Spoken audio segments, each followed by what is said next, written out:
शिकायत वाले में तो समझ में आ रहा था सब ताली बजा, जब बड़ाई की बात है तो सब हाथ नीचे रखे। ये होता उल्टा इफेक्ट होता है, पता है।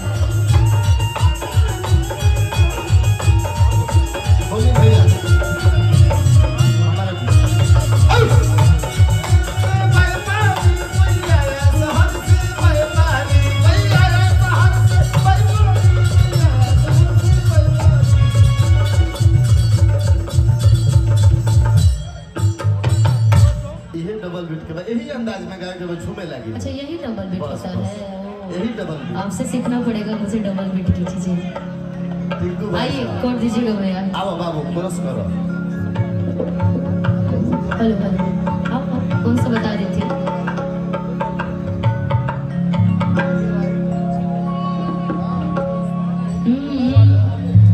कि चले नेता जैसन, कि चले नेता जैसन हवे रंगदार हो कि चलती हमरा चले नेता जैसन, चले नेता जैसन हवे रंगदार हो कि चलती हमरा कवन भैया जानेला जहार हो कि चलती हमरा कवन भैया जानेला जहार हो कि चलती हमरा भैया चले नेता जैसन, चले नेता जैसन हवे रंगदार हो कि चलती हमरा भैया जानेला जहार हो कि चलती हमरा भैया जानेला जहार हो कि चलती हमरा।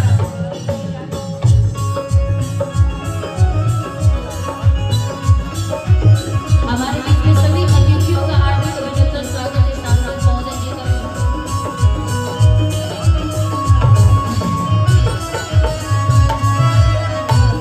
जानेला जवान हो कि चलती है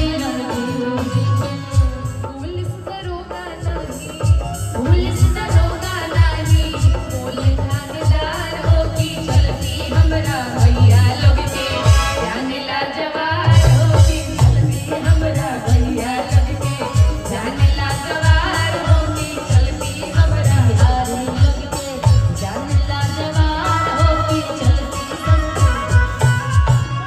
चले नेता जैसन, चले नेता जैसन हवे रंगदार हो कि चलती हमरा सरयू भैया जानेला जवान हो कि चलती हमरा सरयू भैया जानेला जवान हो कि चलती हमरा। आदरणीय हमारे सरयू राय विधायक जी हम सबके बीच में उपस्थित हैं। मंचों से आप सभी का हार्दिक अभिनंदन स्वागत है तमाम अतिथियों का। कि चले नेता जैसन, चले नेता जैसन हवे रंगदार हो कि चलती हमरा सरयू भैया के जानेला जवान हो कि सरयू भैया के जानेला जवान हो कि चलती हमरा।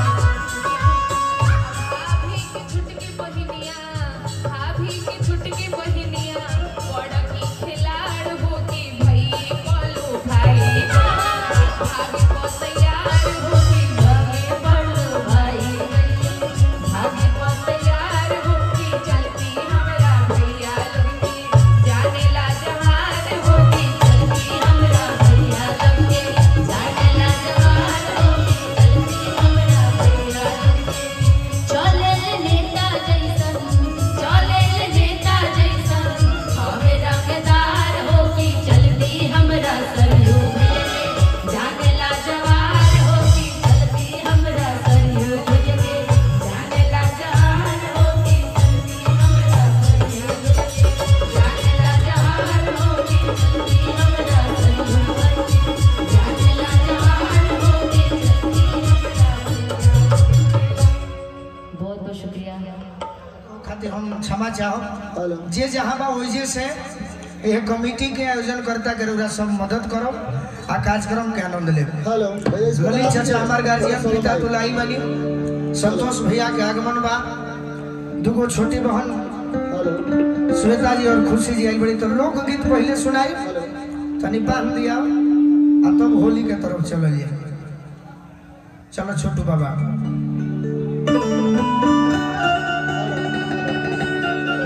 हेलो हेलो हेलो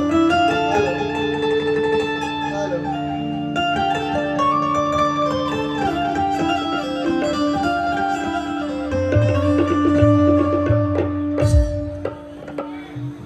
बहुत सारा गाना रउरा सब हमारे यूट्यूब पर सुन ले बनी ललित चाचा, लेकिन कलाकार के एगो फर्ज होला एगो टाटा में ही 1 महीना गावे के होखे तो और गीत के छोड़ के तनी मनी अध्ययन कइले कि कुछ गीत बदल जाए, तभी हम गीत बदल के गावतनी। बड़ी पुराना एगो कलाकार बॉलीवुड में अल्ताफ राजा जी गीत गौले रहनी।